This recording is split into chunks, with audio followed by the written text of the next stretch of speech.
Bismillahirrahmanirrahim.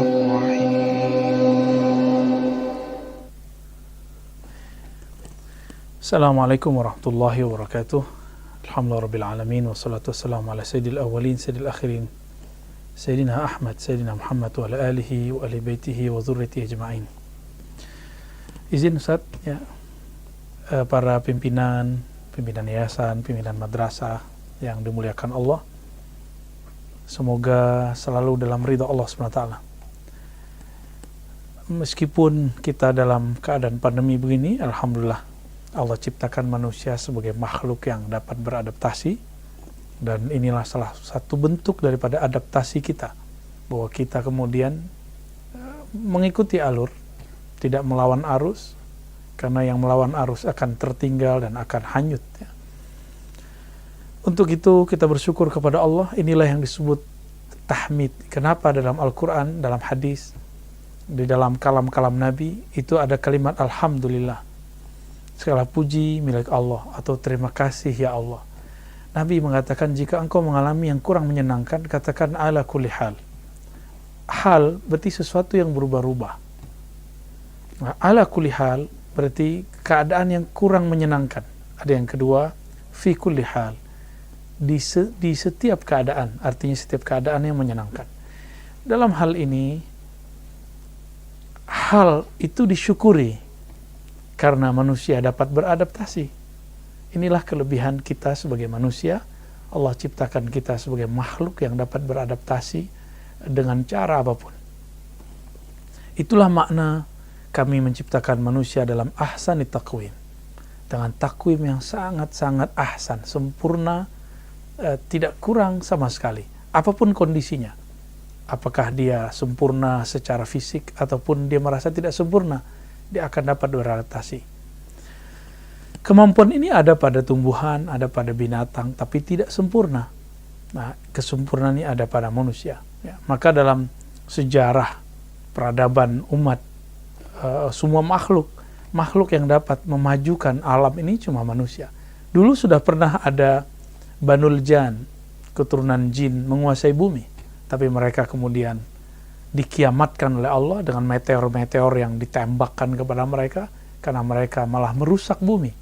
Mereka tidak berhasil kemudian menciptakan kemajuan-kemajuan. Sekarang ini our time ya, ini masa kita, ini sesi kita. Mari kita buat kemajuan-kemajuan, meskipun dengan cara yang mungkin tidak lumrah dengan masa-masa sebelumnya. Akhlak dan kaitannya dengan Isra Mi'raj ini sangat penting sekali. Sebagaimana kita menemukan dalam riwayat hadis yang sangat sahih, riwayat Imam Bukhari, Nabi SAW ketika dirundung duka kematian pamannya bernama Abu Talib, begitu juga istrinya Sayyidatuna Khadijatul Kubra, di saat sangat-sangat betul-betul sedih itu, Allah melihat Nabi Muhammad SAW bukan sabar, beliau itu lebih dari sabar. Beliau meridai apa yang terjadi. Allah hanya mau, Allah lah yang menjaga Nabi Muhammad, bukan Khadijah, bukan Abu Talib. Oleh karena itu Allah kemudian ambil orang-orang kesayangan Rasulullah, dan Rasulullah dalam keridaannya ini, keikhlasannya ini, beliau kemudian dinaikkan oleh Allah ke makam yang tinggi, diberikan hiburan. Isra Mi'raj ini bagian dari ru'ya salihah, tapi ru'ya ini ada dua. Ada ru'ya itu trance, orang yang mengalami trance. Ada yang dalam keadaan sadar, ada yang dalam keadaan tidak sadar. Nah, Nabi kali ini mengalami dalam keadaan sadar. Tubuh dan fisiknya ikut terbang, ikut berpindah-pindah. Di dalam hadis Imam Bukhari dan Muslim disebutkan bahwa baginda Rasul SAW sebelum diterbangkan, inilah yang menjadi pesan akhlak yang utama. Beliau kemudian dibawa oleh malaikat Jibril dan Mikail alaihimassalatu wassalam, lalu dibersihkan jantungnya, dadanya dibedah. Karena yang membedah ini malaikat. Malaikat itu punya jisim tubuh, tapi tubuh cahaya. Sedangkan tubuh kita, tubuh turabiyah, tiniyah, tubuh tanah. Maka kecepatan cahaya membuat tubuh kita atau tubuh Nabi Muhammad SAW tidak rusak ketika dibelah dibuka, dibedah isinya oleh malaikat Jibril. Setelah dikeluarkan, kemudian dibersihkan. Kalbu Rasulullah tidak ada kotorannya, tapi masih dibersihkan. Inilah kemudian menjadi tabiat Nabi. Meskipun beliau nggak punya salah, beliau tetap mengaku salah dan merasa salah di hadapan Allah, sehingga Allah jatuh cinta kepadanya. Kemudian Rasulullah diisi dengan ma'u zamzam, yang seperti air zamzam, cuma ini bahasa majazi sebenarnya. Maknanya adalah seperti disebutkan juga di riwayat tersebut, iman wa hikmah. Yang dimaksudkan di dalamnya ada iman, ada keyakinan. Yakin itu tidak boleh sedikit pun berubah, bahwa Allah kita sebelum pandemi, Allah kita setelah pandemi, Allah hari ini, Allah nanti malam sama, Allah dalam taat, Allah ketika itu terjebak maksiat sama. Maka harapan kita kepadanya tidak boleh berkurang. Sahabat-sahabat dimulakan Allah, inilah pesan yang disebut dimasukkan air iman. Maka yakin itu dia akan mengalir seperti air tadi. Dia akan mengalir dalam diri kita, akan diserap dalam diri kita. Kemudian ada hikmah. Apa arti hikmah? Hikmah itu kebijaksanaan dalam terjemahan, tapi dalam makna lain, itqanu syai', mirip dengan hukum. Bedanya hukum memutuskan satu hukum yang zahir secara tepat. Adapun hikmah memutuskan, menentukan, membaca sesuatu yang tidak tampak secara kasat mata, tapi dia dapat menentukannya, memutuskannya, menyikapinya dengan tepat. Ini yang disebut hikmah. Inilah perbedaan Rasulullah SAW dengan sahabat-sahabat yang ada di masanya dan rasul-rasul yang ada terdahulu. Rasulullah setelah diberikan air hikmah, air iman, berarti kolbunya yang bercahaya ditambahi cahaya. Itulah cahaya iman dan hikmah. Kemudian beliau dipersilakan menaiki kendaraan surga yang mana dulu Nabiullah Ibrahim pernah mengendarainya. Itulah yang kita sebut dengan Buraq. Buraq, sahabat-sahabat karena Allah, dari kata barq. Barq berarti kilat cahaya. Apabila kita melihat petir, yang sampai lebih awal adalah cahayanya, adapun suaranya sampai belakangan. Inilah kecepatan cahaya. Maka Buraq ini sangat cepat sekali. Di mana cahayanya terakhir tampak, disitulah kemudian dia hadir. Namun ingat, Nabi Muhammad SAW sebenarnya tidak membutuhkan Buraq, karena beliaulah cahaya di atas cahaya.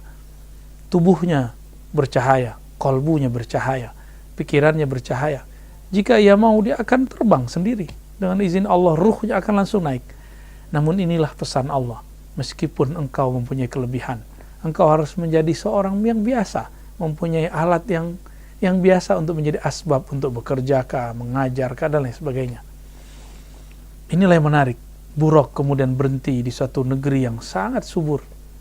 Lalu Nabi disuruh sholat di sana. Sholli rakaatain, kata Sayyidina Jibril. Sholatlah beliau di sana. Setelah sholat, Sayyidina Jibril mengabarkan, wahai Muhammad, inilah hadhi ardun thayyibah. Inilah negeri yang thayyibah, negeri yang subur. Disinilah engkau nanti akan berhijrah. Wah, ini yang menarik.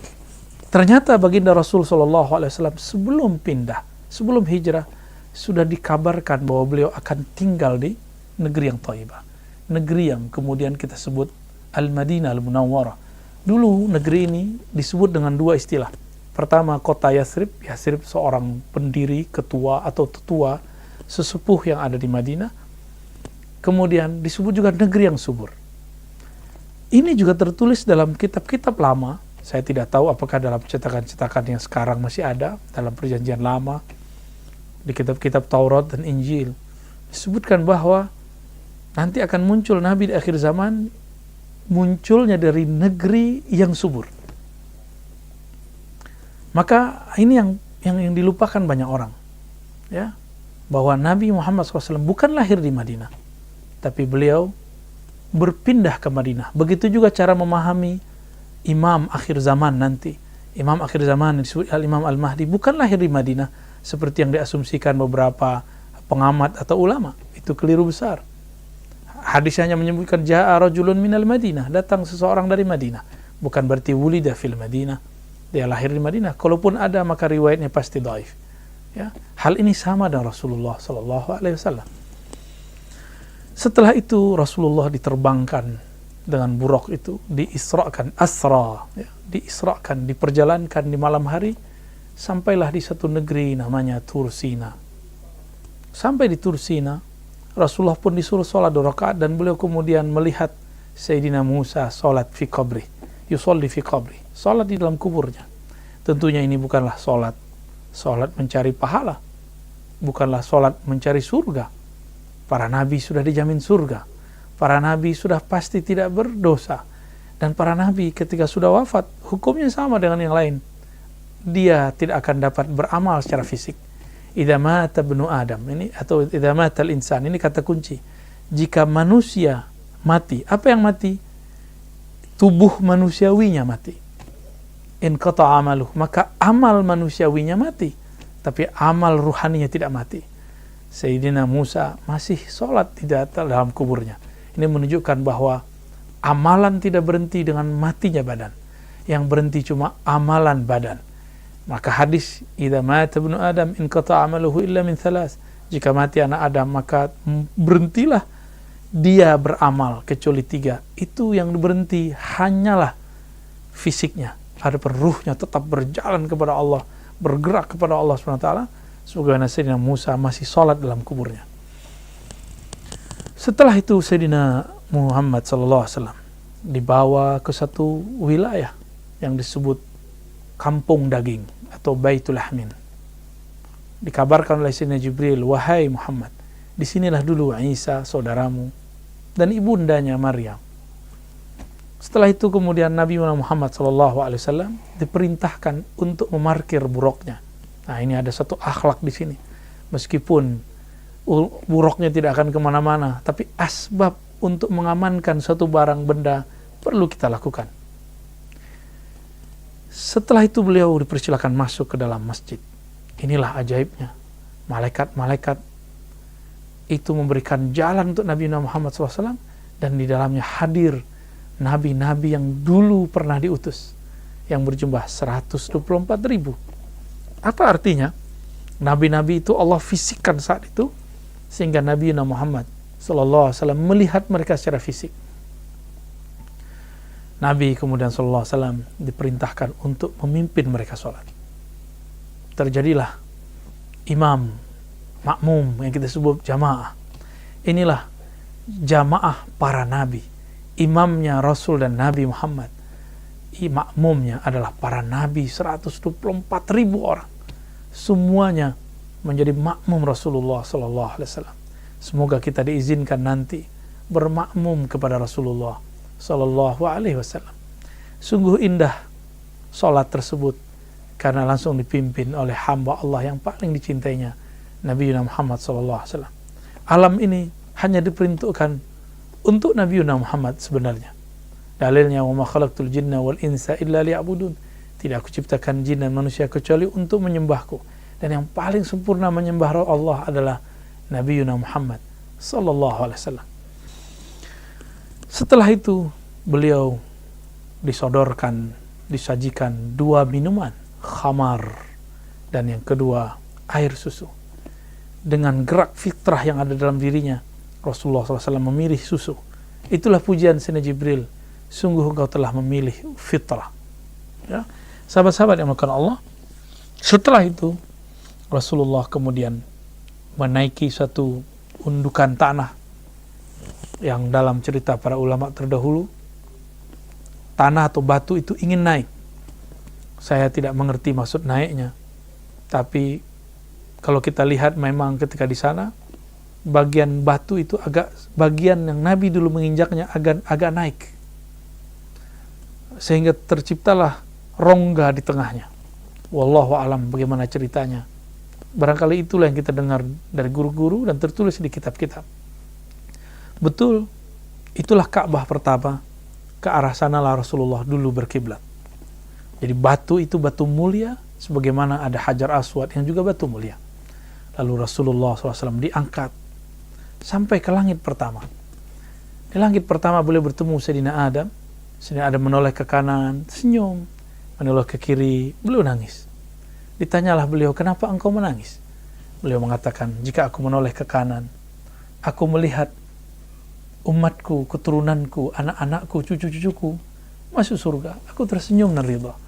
Tapi ketika memandang ke sebelah kiri, aku memandang melihat keturunanku disiksa masuk neraka. Aku pun sedih. Sahabat yang melakukan Allah, ini berulang saya sampaikan di mana saja. Jika ingin membahagiakan orang tua dari orang tua kita, yaitu Sayyidina Adam, maka jangan buat dia sedih dengan maksiat-maksiat kita. Jika kita maksiat, mari bertobat kepada Allah Subhanahu wa ta'ala. Setelah itu beliau menaiki langit kedua, bertemu Nabi Isa dan Nabi Yahya. Nabi Isa yang disebut Ruhullah, dan uniknya dia dengan tubuh yang dulu dia lahir, beda dengan Nabi Yahya. Tidak ada dialog yang utama di sana, mereka cuma saling menyapa, lalu mengatakan marhaban min nabiy saleh wa akhi saleh, selamat datang wahai saudaraku nabi yang saleh. Lalu jalanlah mereka naik ke langit ketiga. Ada suatu hal yang lupa saya sampaikan. Ketika Jibril mengetuk pintu langit, khazinul sama, penjaga langit bertanya, "Hei Jibril, bersiapa bersamamu?" Beliau mengatakan, "Muhammad, wa qad bu'itsa ilaih." Itulah Muhammad, dialah yang diutus. Langsung dibukakan pintunya. Apa artinya? Setiap kali kita memanjatkan doa, setiap kali kita beramal, bacalah sholawat. Maka sholawat ini akan membuka pintu langit, insya Allah. Setelah itu beliau naik ke langit ketiga, bertemulah Nabiullah Yusuf alaihissalam, ajmalul insan fid dunya, manusia paling gagah di dunia secara fisik.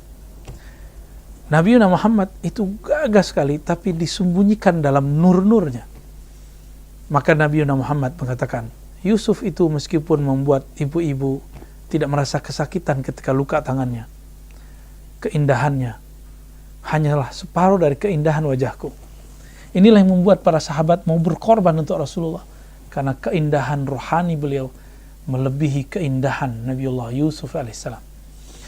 Kemudian setelah itu naik ke langit keempat, bertemu Nabi Idris, the father of knowledge, bapak ilmu pengetahuan. Dialah yang pertama mengenalkan kepada kita aksara. Dialah yang disebut dalam istilah orang-orang Yunani dengan Hermes, yang kemudian melahirkan ilmu namanya hermeneutika atau ilmu tafsir bagi kita. Naik ke langit kelima, bertemulah Nabi yang jenggotnya terpanjang, yaitu Sayyidina Harun. Setelah itu naik ke langit ke-6, ketemu Nabi Musa. Seterusnya naik ke langit ke-7, ketemu Nabi Ibrahim. Ini ada yang menarik di sini. Nabi Ibrahim ternyata bersandar di Ka'bah, namanya Al-Bait Al-Ma'mur. Di saat bersandar itu, beliau bertemu Nabi Muhammad SAW, lalu kemudian langsung mengatakan, "Wahai Muhammad, akri' minni ummataka salam." Sampaikan salamku kepada umatmu. Kalau Nabi Ibrahim cuma mengucapkan salam, Nabi Muhammad merindukannya. Jadi kita ini jika benar umat Nabi Muhammad, kita adalah umat yang dirindukan oleh Nabi Muhammad, yang disalami oleh Nabi Ibrahim alaihi salatu wassalam. Sahabat-sahabat yang melakukan Allah, Nabi Ibrahim kalau mengatakan, sampaikan salamku kepada umatmu, bahwa surga itu sangat subur, tapi tidak ada pohonannya. Maka tanamilah dengan ungkapan tasbih, tahmid, tahlil, dan kalimat-kalimat yang biasa kita dengar. Ini menunjukkan apa? Meskipun mereka orang-orang yang jauh lebih awal dari kita, lebih mulia, mereka masih mengirim salam untuk kita yang kurang mulia. Maka sahabat-sahabat teman-teman, jangan malu berkirim salam kepada orang yang menurut kita nggak penting. Berkirim salam saja, maka itu sangat mengesankan di hatinya. Dari langit ke-7 itulah beliau dibawa ke Jannatul Ma'wa, ke Sidratul Muntaha. Di situ banyak surga, banyak kemudian terlihat dedaunan-dedaunan takdir. Jadi Nabi itu melihat Sidratul Muntaha, beliau menghikayatkan seperti dedaunan atau telinga gajah. Nah, di dalam dedaunan itu tercatatlah, tertulislah takdir kita semua. Bahkan saya duduk di sini, Bapak Ibu mendengarkan di sana, itu bagian daripada takdir itu. Nah, terakhir beliau kemudian diangkat ke arasnya, sedangkan Jibril alaihissalam tidak dapat izin naik. Inilah maqam Rasulullah. lebih tinggi hatta daripada Sayyidina Jibril. Maka sungguh aneh jika ada orang yang masih meninggi-ninggikan Sayyidina Jibril di atas Nabi. Nabi Muhammad lebih afdal dari Jibril. Tapi di kalangan malaikat, Jibril yang paling afdal. Ketika naik ke aras, jangan dibayangkan Nabi kemudian melongo-melongo ngelihat ke Tuhan. Tidak. Nabi bukan bertemu Tuhan dalam pengertian kita hadap-hadapan, tapi beliau disebutkan dalam hadisnya kharra sajida, tersungkur sujud. Inilah puncak dari hamba. Oleh itulah kemudian dibawa turun ke bumi, yaitu sujud kehadirat Allah Subhanahu wa taala. Inilah makna salat itu mi'rajul mu'minin. Salat itu dapat jadi mi'raj orang beriman karena mengantarkan dia ke alam sana. Sahabat-sahabat yang karena Allah, inilah aktualisasi akhlak Rasulullah dalam Isra Mi'raj. Meskipun beliau lebih tinggi daripada Jibril, tapi beliau tetap menempatkan Jibril sebagai gurunya. Karena Jibril lah yang mengajari beberapa hal. Maka mari kita jangan seperti kacang lupa kulitnya. Jangan seperti orang yang kemudian mengkhianati gurunya, mengkhianati temannya. Semoga Allah menjaga kita semua. Wassallallahu ala nabiyina Muhammad. Saya kembalikan kepada Ustaz. Ya.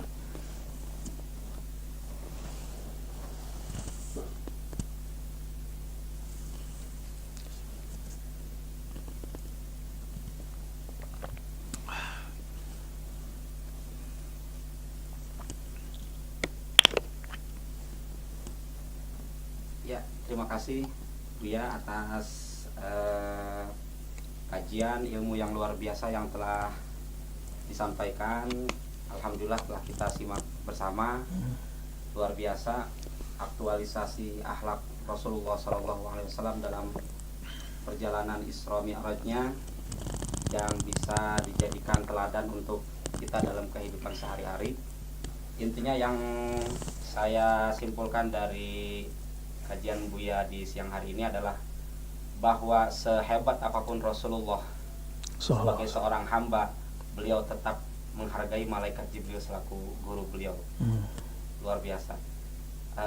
Untuk itu, sebagai lanjutan dari kajian ini, dari rekan-rekan guru, karyawan maupun dari komite atau para undangan yang hadir secara virtual, ada yang ingin ditanyakan boleh di chat, di kolom chat terkait dengan tema kita di siang hari ini tentang Isra Mi'raj dan aktualisasi akhlak Rasulullah Sallallahu Alaihi Wasallam.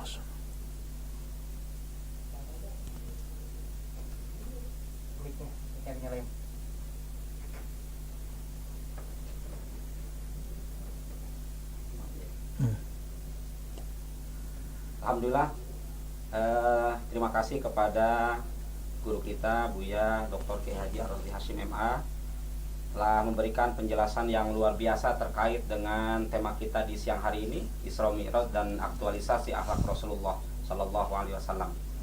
Yang bisa saya simpulkan dari kajian yang telah beliau sampaikan adalah bahwa sehebat apapun Rasulullah Sallallahu Alaihi Wasallam sebagai hamba Allah, beliau tetap tidak melupakan malaikat Jibril alaihissalam sebagai guru beliau.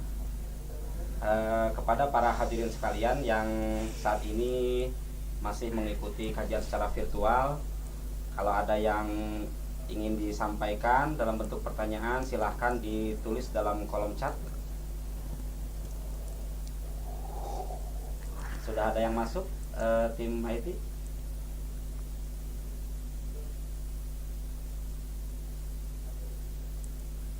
Oke, sambil menunggu nih Buya, saya pernah nyimak di kajian YouTube Buya tuh bahwa di langit keempat itu kan beliau bertemu dengan Nabi Idris alaihissalam.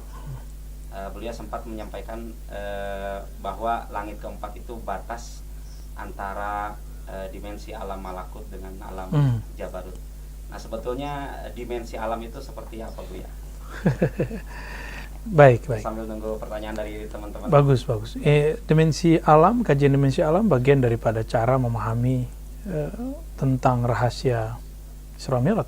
Ya, jadi nggak salah pertanyaan begitu. Kita ini Ustadz, kita lagi alam apa nih? Alam syahadah ya. Syahadah, alam nyata. Alam nyata itu penciriannya dapat diakses oleh panca indera. Tapi Ustadz punya perasaan nggak?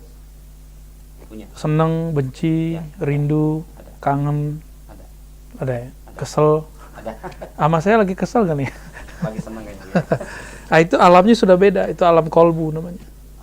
Alam kolbu itu satu jenis dengan malaikat, disebut alam malakut. Maka kolbu senangnya diberi zikir. Ayatnya ala bizikrillah tatmainul qulub. Ketahuilah hanya dengan zikrullah kolbu jadi tenang. Zikir itu kutul malaika, makanan para malaikat. Jadi malaikat itu kalau kita zikir, itu mereka panen, mereka pesta.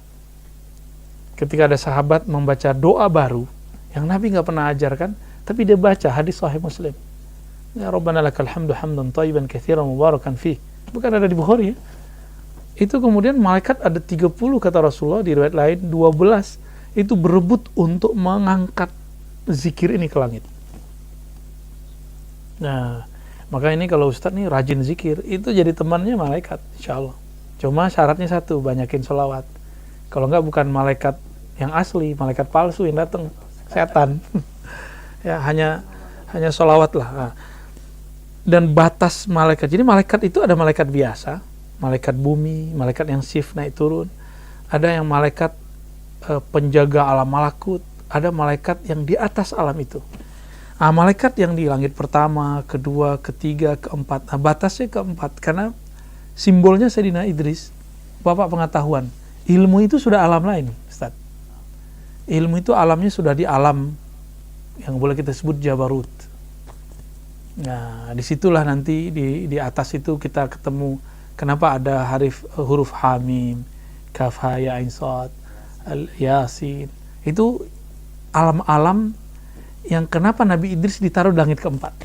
Karena Nabi Idris adalah Nabi yang ketika naik Mi'raj ke langit, dia turun membawa huruf-huruf. Huruf itu adalah imitasi daripada yang ada di langit keempat itu. Ya, maka beliau disebut sebagai bapak aksara atau bapak pengetahuan, father of knowledge. Luar biasa nih Bu ya, alhamdulillah. Jelas untuk kita ya. Jadi tentang dimensi alam yang baru kita dengarkan tadi dari Buya ya. Nah, ini Buya langsung ada pertanyaan dari rekan kami Ustadz Firman Hamdani. Oh, Ustadz nih. Ya. Ustadz kok nanya? Beliau guru bahasa Arab. Oke. Jika Isra Mi'raj dimaknai naik ke langit secara fisik, Iya. apakah ada jarak antara Nabi dengan Allah? Sementara Allah lebih dekat dari urat leher. Bagus. Qarib aqrab min hablil warid. Nah, nanya nih Ustadz, nih beneran Ustadz yang nanya nih. Karena ada khilafiyah tentang Mi'rajnya Rasulullah. Ada yang mengatakan hanya ruhnya saja, ada ruh dan jasad begitu ya. Itu seperti apa tuh? Dua-duanya benar. Jadi Mi'raj itu ada yang dengan ruh, ada dengan ruh dan jasad. Karena Nabi 5 kali Mi'raj. Mi'raj kelima dengan jasad dan ruh.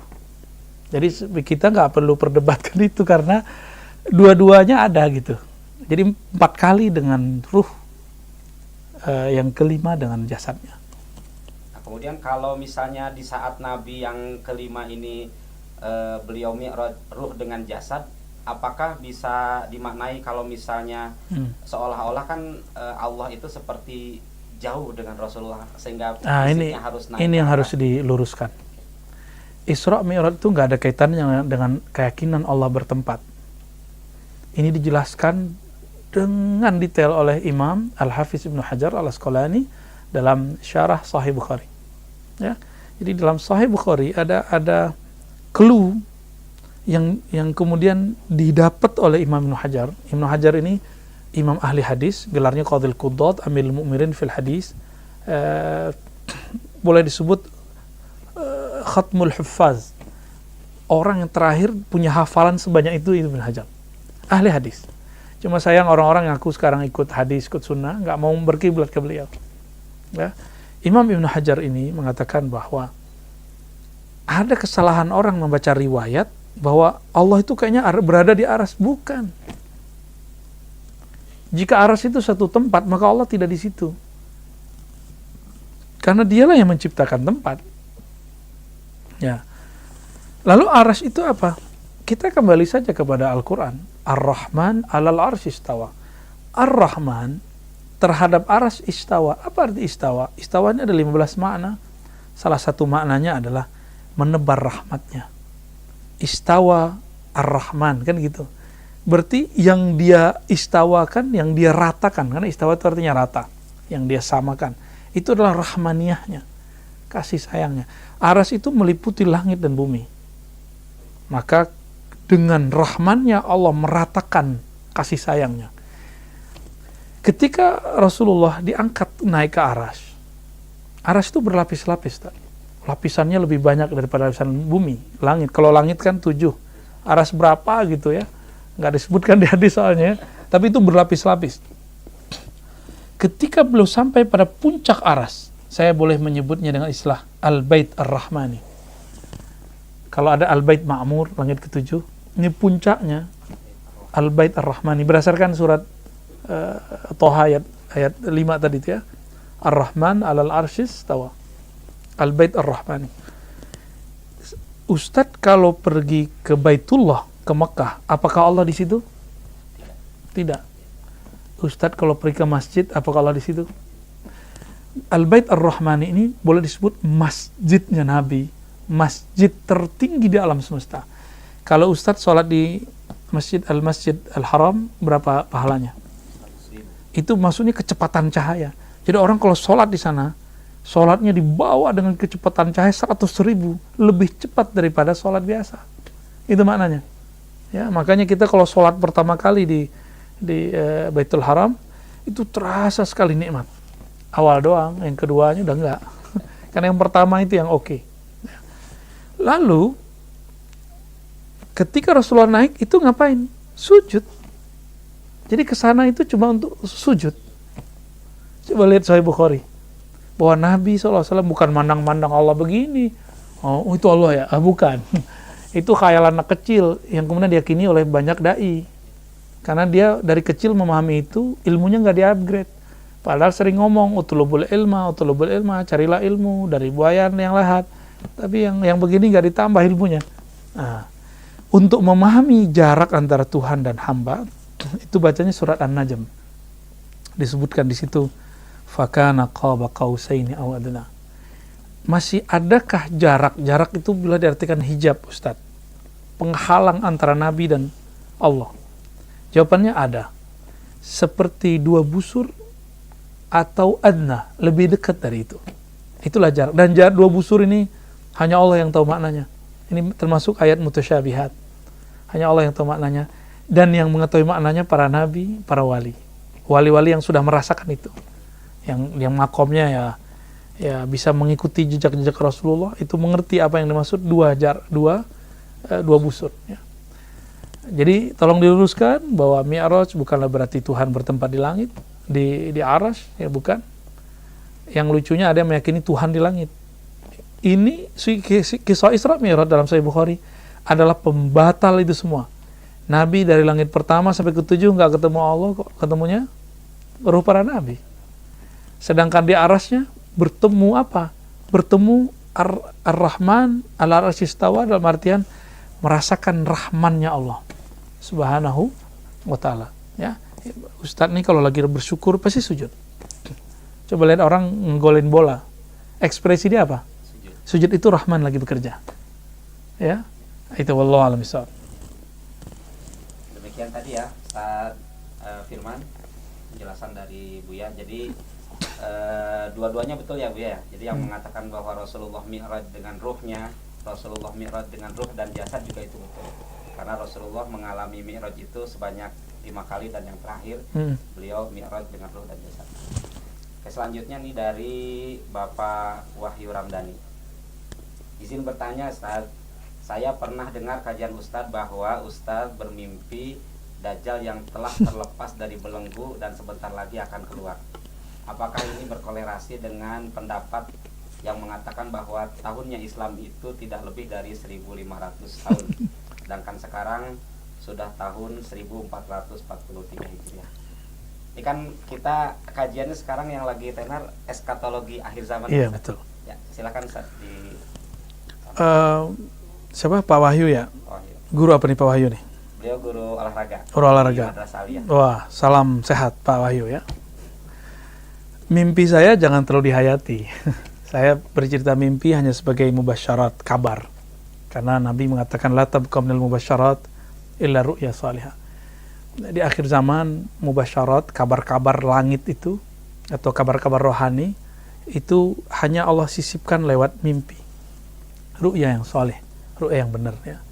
Dan saya bermimpi itu setelah beramal, seingat saya, setelah beramal lagi zikiran, tahu-tahu menyaksikan itu. Maka saya yakin insya Allah ini isyarat dari Allah. Tapi apakah ini terlalu serius ya mimpi saya? Bukan mimpi itu fokusnya.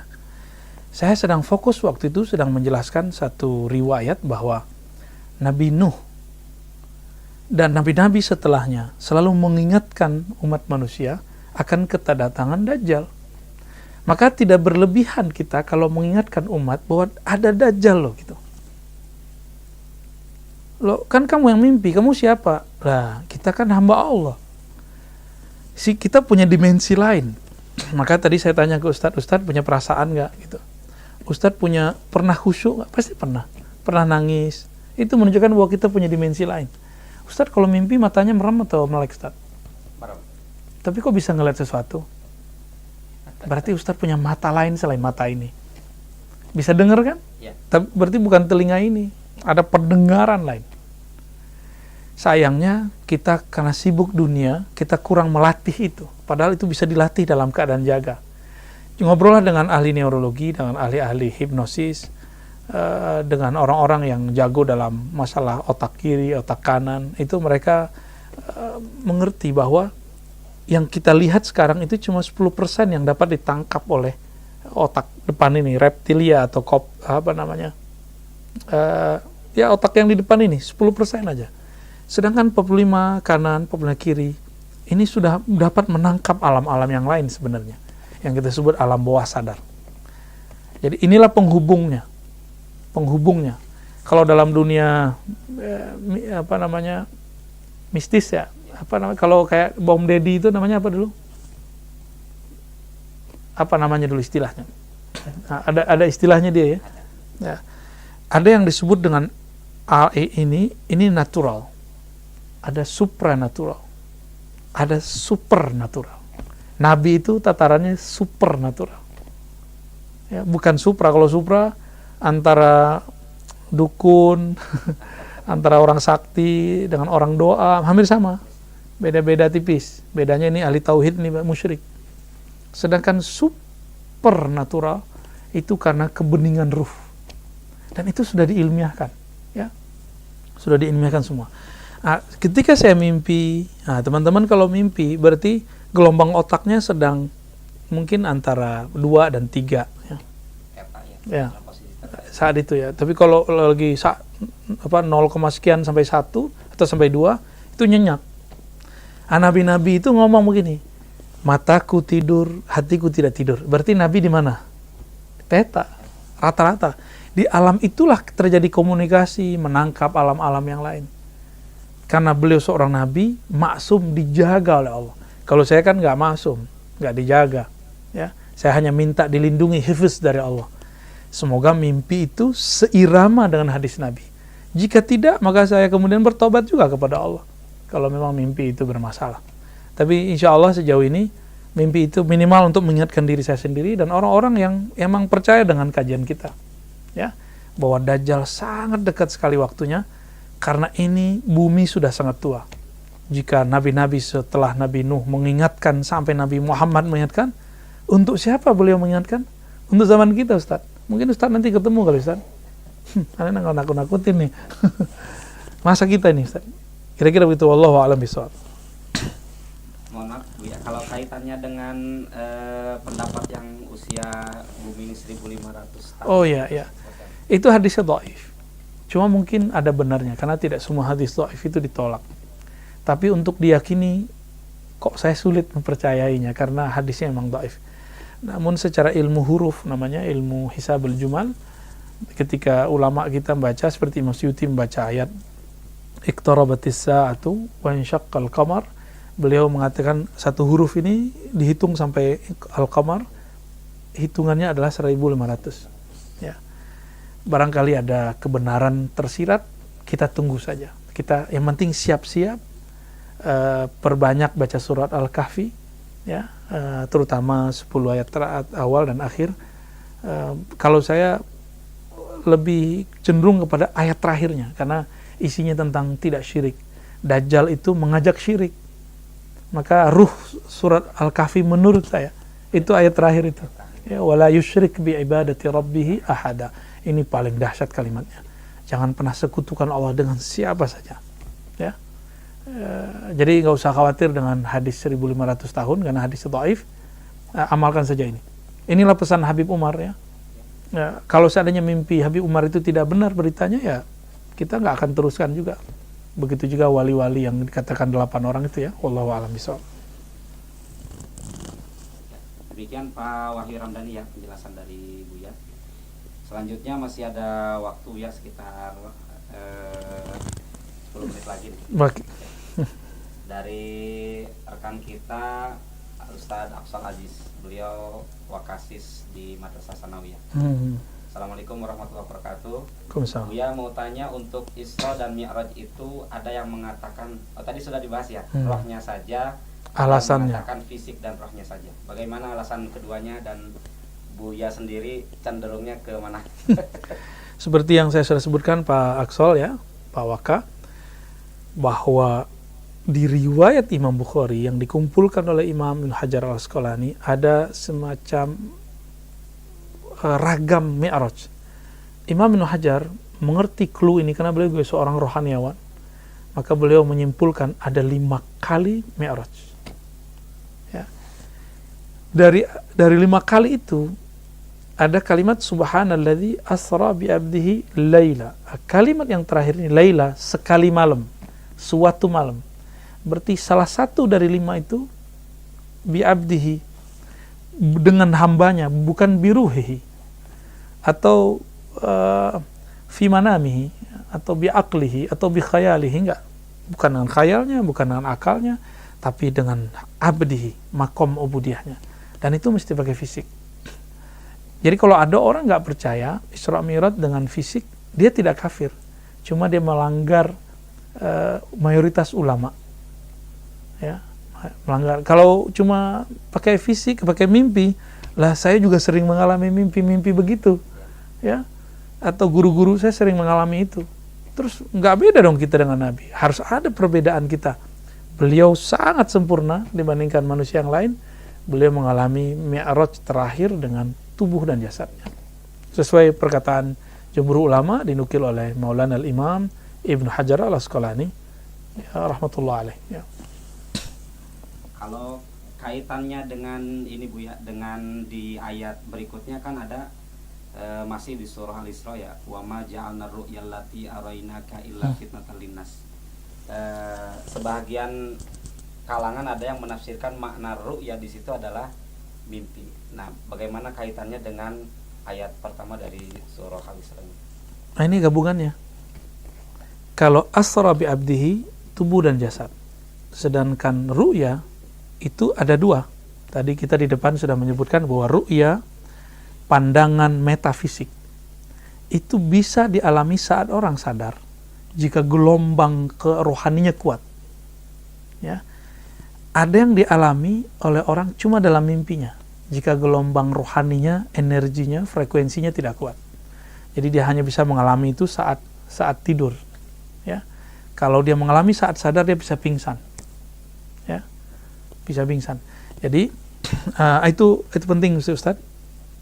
Kalau yang bi abdihi lailan itu linuriyahu min ayatina, untuk memperlihatkan ayat-ayat kami. Sedangkan yang di ayat barusan, tidaklah kami araina, ya, kami perlihatkan kepada kamu daripada ru'ya kecuali ujian. Jika digabung, apapun pengalaman rohani Nabi itu ujian.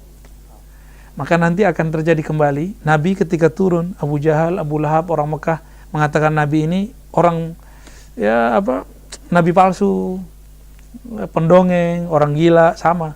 Nanti kalau muncul wali-wali, ini wali-wali ini kan ngalami hal yang sama, ruhnya naik. Kalau dia cerita tentang hal itu akan dibilang gila. Ya. Gitu, ya. Wallahu a'lam bishawab. Terima kasih, ya. Langsung sudah cukup ya penjelasan dari Buya, luar biasa. Ini satu lagi Buya. Terakhir insya Allah. Ini dari Ustadz Firman Hamdani. Pertanyaan kedua dari beliau, apakah yang dimaksud dengan Nur Muhammad? Apa bedanya dengan Nur Iman? Apakah Muhammad itu sendiri nama seorang manusia atau jabatannya? Kadang-kadang di beberapa YouTube kan kita secara manusia itu ada nama fisik kita ya Buya, yang pernah saya dengar dari kajian dari Buya, ada nama rohani kita. Betul. Bagaimana penjelasannya Buya? Setelah Allah meniupkan ruh pertamanya yang bernama Ahmad, ruh ini kemudian memancarkan cahaya. Ya, cahaya ini bernama Nur Muhammad. Nur Muhammad ini kemudian memancarkan lagi, jadi pecah cahayanya menjadi 124.000. Ya. Dari yang satu ini akan menjadi pecahan-pecahan lagi. Makanya jumlah Nabi 124.000, jumlah sahabat Nabi 124.000, sama persis. Kan sahabat-sahabat itu pewaris Nabi semua. Ya. Dari pecahan nur yang misalnya ambil 124.000, ambil satu. Ini kan mecah lagi. Coba cahaya. Cahaya ini kan menyebar sebenarnya. Cahaya itu menyebar. Dari sebaran cahayanya, masuklah, terekamlah di dalam diri kita. Maka kita ini menyimpan salah satu memori tentang Nur Muhammad atau cahaya Nur Muhammad. Kira-kira begitu. Jadi Ustadz ini senang ngaji begini karena di dalam dirinya ada nur itu. Ya, nur itu membuat kita bisa melihat mana yang benar, mana yang salah. Jadi Nur Muhammad itu bukan Nabi Muhammad bin Abdullah yang kita maksud, tapi ini lebih awal lagi. Sebelum Sayyidina Muhammad bin Abdullah. Namun induk dari nur ini belum mempunyai wadah. Itulah terakhir wadahnya Sayyidina Muhammad sallallahu alaihi wasallam. Maka beliau mengatakan ana sayyidu waladi Adam. Aku sayyidnya manusia, penghulu semua manusia. Kenapa? Karena nurku adalah sumber nurnya manusia. Jika Nabi Adam adalah kakek tubuh, aku adalah kakek cahaya. Kira-kira begitu. Jadi aku adalah sumber cahaya. Wallahu alam, ini pengistilahan aja. Dalilnya banyak, cuma nggak mungkin saya sebutkan satu persatu, dan saya yakin Ustadz Firman sudah pernah mendengar kajian ini ya. Guru bahasa Arab tadi ya? Guru bahasa Arab. Wallahu alam bisawab. Mohon maaf, satu lagi Bu ya, bedanya dengan Nur Iman itu. Nur Iman itu adalah turunan dari Nur Muhammad. Karena di dalam diri kita ada cinta kepada Sang Muhammad. Muhammad ini mengajarkan iman. Orang musuh maksiat apapun, Ustaz, kalau di dalamnya ada Nur Muhammad, maka cahaya iman akan menangkap dia. Nah, Nur Iman ini terbagi tiga. Ada nur yang pokok, itu di dalam diri kita, namanya Nur Tasdik, percaya. Dan ini nggak boleh bertambah, nggak boleh kurang. Jadi kalau Ustadz nih percaya, besok nambah percaya, berarti ada yang kurang dari imannya. Ya. Jadi iman yang ada di kolbu nggak boleh naik, nggak boleh turun. Nah, maka kita bertuhan kepada Allah nggak boleh berubah-ubah. Itu maknanya di kolbu. Mau Ustadz terjebak maksiat apa aja, harus balik cepat. Nah, kalau putus asa, berarti di kolbunya belum ada iman. Maka orang yang murtad tuh di kolbunya belum ada iman. Nur Muhammadnya nggak asli. Ya, asli itu cuma mungkin dia dapat bayangannya aja, silawannya aja. Cabangnya adalah ikrar, melafazkan iman. Lalu yang kedua, al-amal bil arkan. Itu cabang-cabang nur iman. Jadi sumber cahaya, lalu kemudian pancarannya. Nah, pancaran di dalam diri kita sumbernya dari nur iman tasdik. Yang di luar boleh berkurang. Misalnya Ustadz nih lagi malas tahajud, ya sudah nggak apa-apa. Tapi yang di dalam nggak boleh. Atau lagi terjebak kepada pendurhaka kepada Allah, harus cepat kembali. Kira-kira begitu. Dimaksud dengan al-imanu yazidu yang yazidu yang kus itu cabangnya. Pokoknya nggak boleh. Pokoknya harus tetap. Ya, al-iman disebut dengan al-qaulu tsabit. Begitu dalam surat Ibrahim ya. Wallahu a'lam bishawab.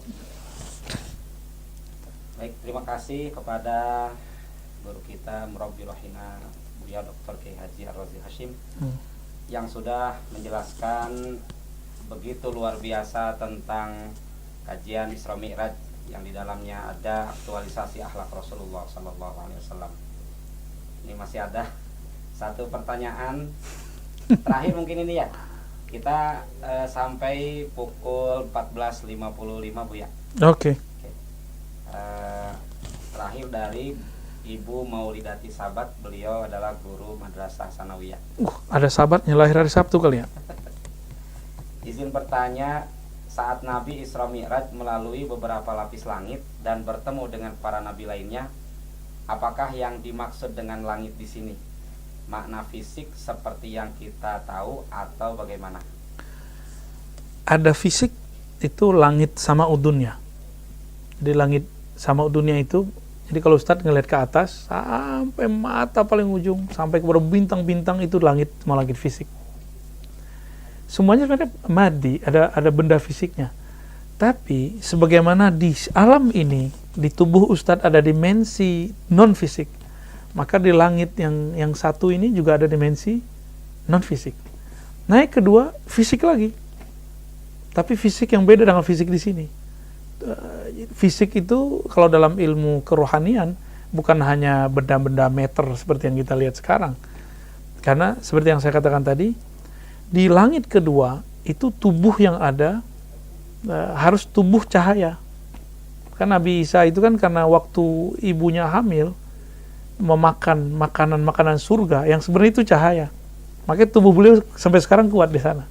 Udah berapa tahun umurnya berarti? 2000 tahun ya? Ya. 2022 tahun umur Nabi Isa di sana. Nabi Idris sudah mati duluan, maka dia sudah dapat tubuh baru sebenarnya, energi baru. Nah, Nabi Muhammad lebih canggih lagi. Nabi Muhammad hampir setiap malam didatangi Nabi, Rasul, para malaikat yang mengabarkan bahwa Aminah, engkau mengandung seorang anak yang merupakan penghulu para nabi dan membawa energi. Maka tubuh beliau itu cahaya. Ketika Sayyidah Aminah lahir, itu yang terlihat cahaya. Aminah apakah halu? Tidak. Cahayanya dimensi apa? Dimensi alam rohani. Tapi dimensi alam rohani ini bisa ditangkap oleh orang-orang yang dia orang makhluk alam ini, tapi dia kelembutan hatinya bisa menangkap alam yang lain. Ya seperti Ustadz lah, ketemu orang, ada yang senyum biasa, ada yang nyengir, ada yang benci, ada yang jatuh cinta. Nah itu udah beda alam. Sama, naik ke sana juga begitu. Ada fisiknya, tapi juga ada dimensi rohaninya. Wallahu a'lam bishawab. Berarti ibundanya Rasulullah Sayyidah Aminah itu boleh disebut sebagai salah satu wali min auliyaillah. Saya menyebutnya Sayyidatul Auliya. Sayyidatul Auliya. Jadi tidak benar dengan perkataan sebagian kecil ya yang mengatakan bahwa ayah dan ibu Nabi di neraka, itu sangat keliru sekali. Menurut saya itu sudah salah dan dosa besar. Ya. Ya, demikian Bu Maulidati Sabat ya, penjelasan tentang langit tadi sudah sangat jelas disampaikan oleh Buya.